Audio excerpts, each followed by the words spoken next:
Bapa, besar sungguh kasih setiamu,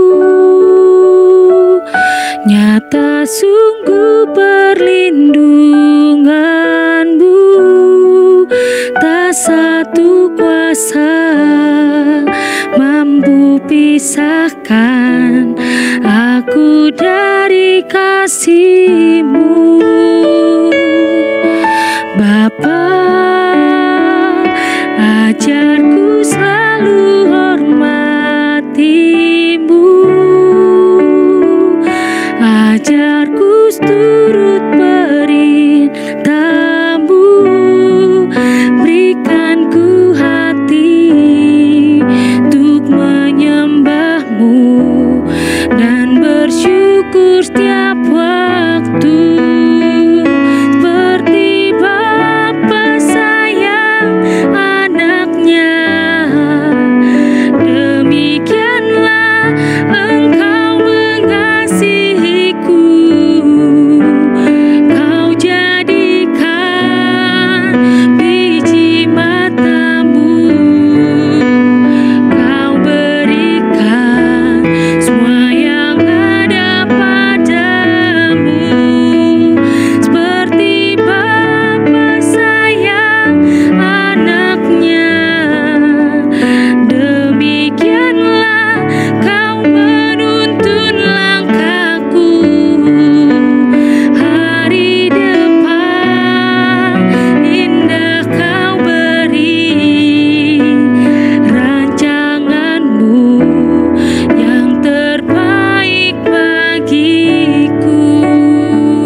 Besar sungguh kasih setiamu,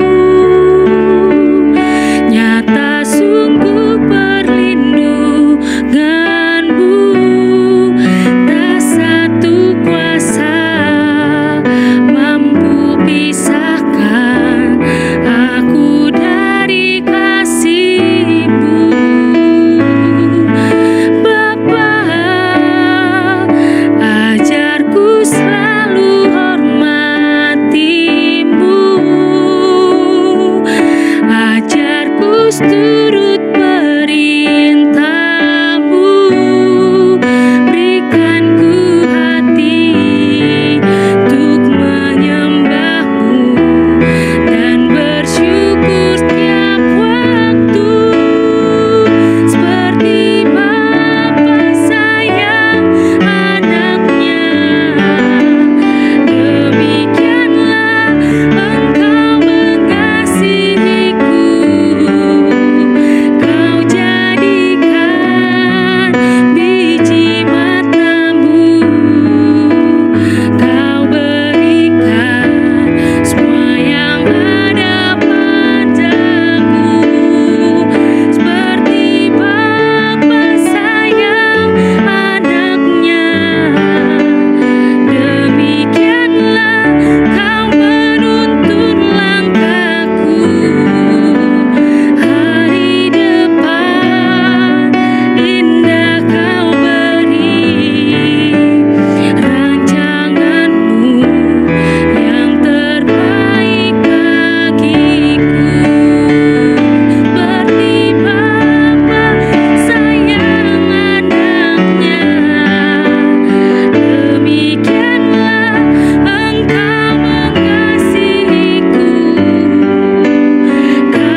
Selamat malam saudara sekalian, salam jumpa kembali di dalam acara Renungan Malam pada hari ini. Dan salam damai sejahtera dalam kasih Tuhan kita Yesus Kristus.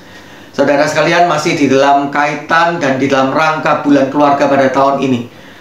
Tema Renungan Malam pada hari ini adalah pengharapan di balik penghajaran, dengan dasar firman Tuhan dari kitab Nabi Amos pasal 9 ayat 5 hingga 15. Amos pasal 9 ayat 5 hingga 15. Saya akan membacakannya bagi kita semua. Tuhan Allah semesta alamlah yang menyentuh bumi, sehingga bergoyang dan semua penduduknya berkabung, dan seluruhnya naik seperti sungai Nil, dan surut seperti sungai Mesir, yang mendirikan anjungnya di langit, dan mendasarkan kubahnya di atas bumi, yang memanggil air laut, dan mencurahkannya ke atas permukaan bumi. Tuhan itulah namanya. Bukankah kamu sama seperti orang Ethiopia bagiku, hai orang Israel? Demikianlah firman Tuhan. Bukankah aku telah menuntun orang Israel keluar dari tanah Mesir, orang Filistin dari Kaftor, dan orang Aram dari Kir? Sesungguhnya Tuhan Allah sudah mengamat-amati kerajaan yang berdosa ini. Aku akan memunahkannya dari muka bumi, tetapi aku tidak akan memunahkan keturunan Yakub sama sekali. Demikianlah firman Tuhan. Sebab sesungguhnya aku memberi perintah, dan aku mengiraikan kaum Israel di antara segala bangsa, seperti orang mengiraikan ayak, dan sebiji batu kecil pun tidak akan jatuh ke tanah. Oleh pedang akan mati terbunuh semua orang berdosa di antara umatku, yang mengatakan, malapetaka itu tidak akan menyusul, dan tidak akan mencapai kami. Pada hari itu, aku akan mendirikan kembali pondok Daud yang telah roboh. Aku akan menutup pecahan dindingnya, dan akan mendirikan kembali reruntuhannya. Aku akan membangunnya kembali seperti di zaman dahulu kala, supaya mereka menguasai sisa-sisa bangsa Edom dan segala bangsa yang kusebut milikku. Demikianlah firman Tuhan yang melakukan hal ini. Sesungguhnya waktu akan datang, demikianlah firman Tuhan, bahwa pembajak akan tepat menyusul penuai, dan pengirik buah anggur penabur benih. Gunung-gunung akan meniriskan anggur baru, dan segala bukit akan kebanjiran. Aku akan memulihkan kembali umatku Israel. Mereka akan membangun kota-kota yang licin tandas dan mendiaminya. Mereka akan menanami kebun-kebun anggur dan minum anggurnya. Mereka akan membuat kebun-kebun buah-buahan dan makan buahnya. Maka aku akan menanam mereka di tanah mereka, dan mereka tidak akan dicabut lagi dari tanah yang telah kuberikan kepada mereka. Firman Tuhan Allahmu. Demikianlah firman Tuhan. Saudara sekalian, Amos pasal 9 ayat 5 hingga 15 yang telah kita baca tadi bisa dibagi menjadi 3 bagian. Yang pertama ayat 5 hingga 8 yang menegaskan tentang kemahakuasaan Tuhan atas seluruh alam semesta, termasuk segala bangsa. Saudara sekalian, hal ini penting untuk dinyatakan karena orang-orang kerajaan Israel atau kerajaan utara waktu itu yang oleh karena selain menyembah Tuhan tetapi juga menyembah berhala-berhala, sedikit banyak dipengaruhi oleh pikiran dan keyakinan dari orang-orang yang menyembah berhala, bahwa Allah atau dewa yang mereka sembah itu hanya memiliki kuasa atas bidang tertentu atau wilayah atau teritori tertentu atau bangsa tertentu saja. Misalnya ada Allah gunung yang menguasai gunung, ada dewa laut yang menguasai lautan, ada dewa Baal yang menguasai kesuburan tanah, ada dewa sungai Nil yang menguasai sungai Nil di Mesir, ada dewa ini, ada dewa itu yang menguasai bangsa ini dan bangsa itu. Padahal saudara sekalian, hanya ada satu Allah yang esa, yaitu Tuhan semesta alam yang menguasai seluruh alam semesta, termasuk segala bangsa.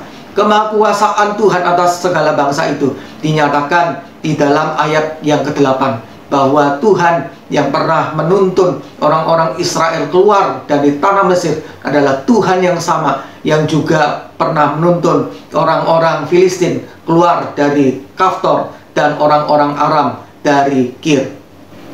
Yang kedua, ayat 9 hingga 10 yang berbicara tentang kerajaan utara atau kerajaan Israel akan dihukum oleh Tuhan oleh karena dosa dan kejahatan mereka. Bila kita membaca kitab Amos pasal 4 ayat 6 hingga 11, sebenarnya kerajaan Israel ini pernah 5 kali diperingatkan oleh Tuhan agar mereka sadar dan bertobat baik melalui bala kelaparan, masa kekeringan, kegagalan panen, penyakit sampar dan peperangan, maupun gempa bumi yang dahsyat. Tetapi mereka tetap tidak sadar akan peringatan itu dan tetap tidak mau berbalik kepada Tuhan. Oleh karena itulah Tuhan akan menghukum mereka dengan keras, dan orang-orang berdosa di antara umat Allah yang berkata bahwa malapetaka tidak akan menimpa mereka, justru merekalah yang akan dibinasakan. Namun menarik untuk kita perhatikan saudara sekalian, bahwa di dalam ayat 8 dinyatakan bahwa Allah tidak akan memunahkan keturunan Yakub sama sekali. Atau dengan kata lain, Allah tidak akan sepenuhnya membinasakan bangsa Israel sampai habis sama sekali. Jelas saudara sekalian, di dalam bagian yang ketiga, yaitu ayat 11 hingga 15, dinyatakan tentang 5 buah janji dari Tuhan untuk pemulihan bagi bangsa Israel. Ditinjau dari Amos pasal 9 ayat 8, ayat 11 hingga 15 ini jelas terlihat bahwa penghukuman bagi Israel sebagai sebuah bangsa itu bukanlah bersifat total dan permanen, atau dengan kata lain, bukan bersifat sepenuh-penuhnya dan tetap untuk selamanya. Itu berarti bahwa saat hukuman itu diperlukan, Tuhan Allah tidak akan menahan hukuman itu.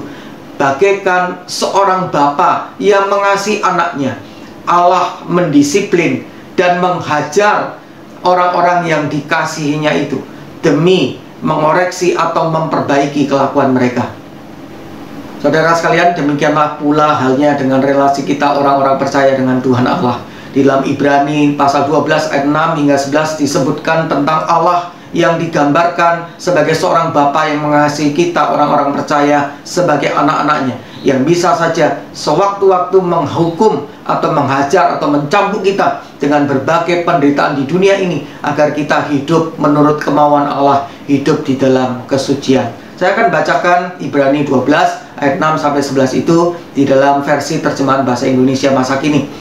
Dan janganlah melupakan nasihat Allah ini yang diberikan kepadamu sebagai anak-anaknya. Anakku, perhatikanlah baik-baik ajaran Tuhan, dan janganlah berkecil hati kalau ia memarahimu, sebab Tuhan menghajar setiap orang yang dikasihinya, dan ia mencambuk setiap orang yang diakuinya sebagai anaknya.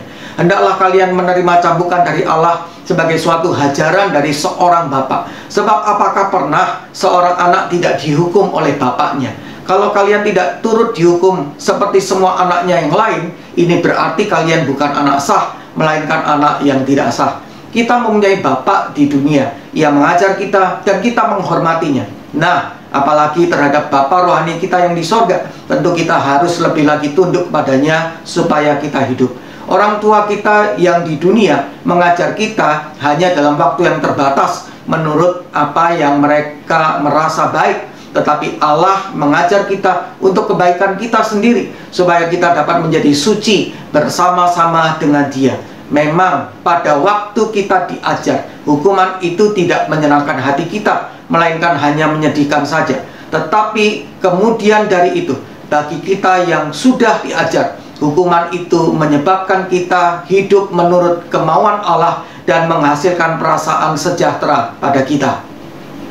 Jadi saudara sekalian, hal pertama yang bisa kita dapatkan dalam renungan firman Tuhan pada malam hari ini adalah, jikalau kita memiliki karakter atau kebiasaan yang bisa membuat Tuhan murka atas kita, atau kita tetap berkeras hati melakukan dosa baik melalui pikiran, ucapan, tulisan maupun tindakan kita, dan Tuhan mengizinkan kita mengalami berbagai macam penderitaan berat yang menghajar kita untuk mendisiplin dan menyadarkan kita, marilah kita menerima hal itu sebagai tanda kasih dari Tuhan.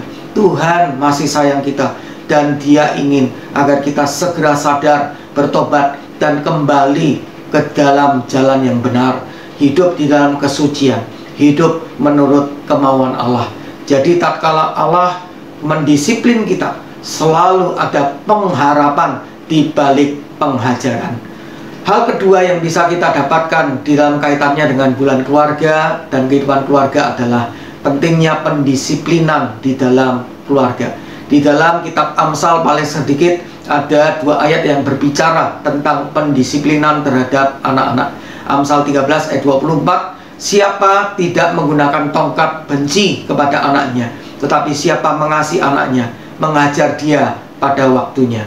Amsal 19 ayat 18. Hajarlah anakmu selama ada harapan, tetapi jangan engkau menginginkan kematiannya.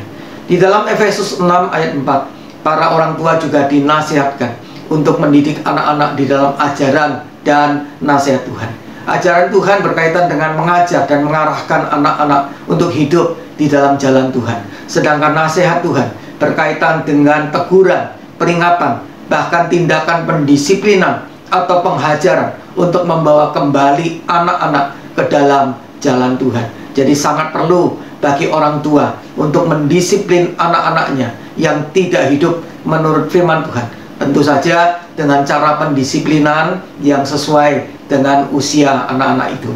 Hal yang ketiga, khusus bagi anak-anak yang masih berada di bawah asuhan maupun tanggung jawab orang tua, ingatlah selalu firman Tuhan ini. Hormatilah orang tuamu dan taatilah mereka di dalam Tuhan. Janganlah pandang remeh didikan orang tua kalian, apalagi ajaran maupun teguran dari firman Tuhan yang disampaikan melalui orang tua kalian.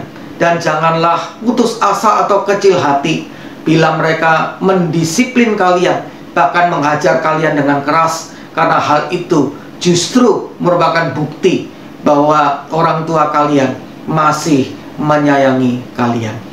Kiranya Tuhan menolong kita masing-masing di dalam relasi kita dengan Tuhan, maupun juga di dalam kehidupan keluarga, untuk melakukan firman Tuhan ini. Amin. Saudara sekalian, marilah kita bersama berdoa.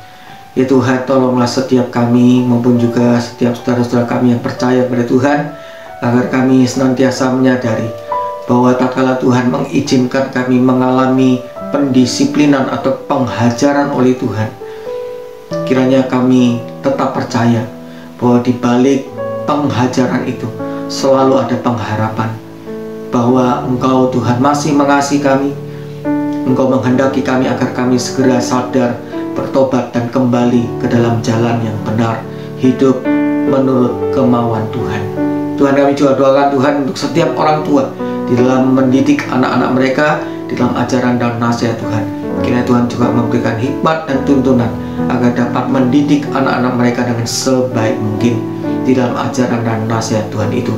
Kami juga doakan Tuhan khususnya untuk setiap anak-anak dalam keluarga masing-masing.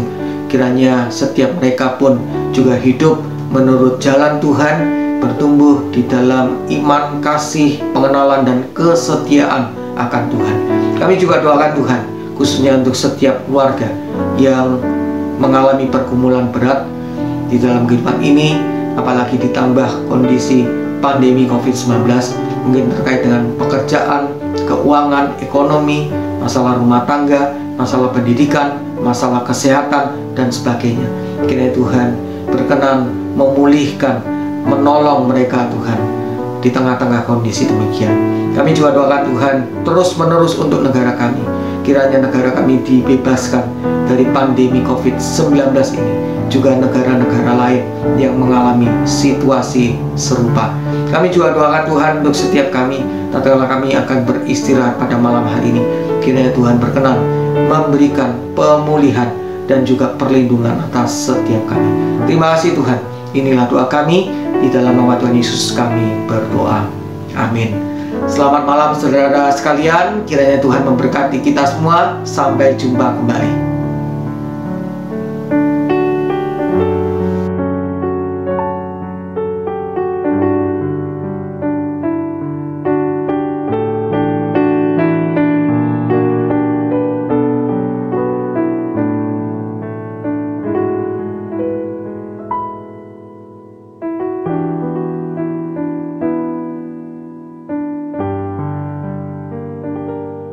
Setiamu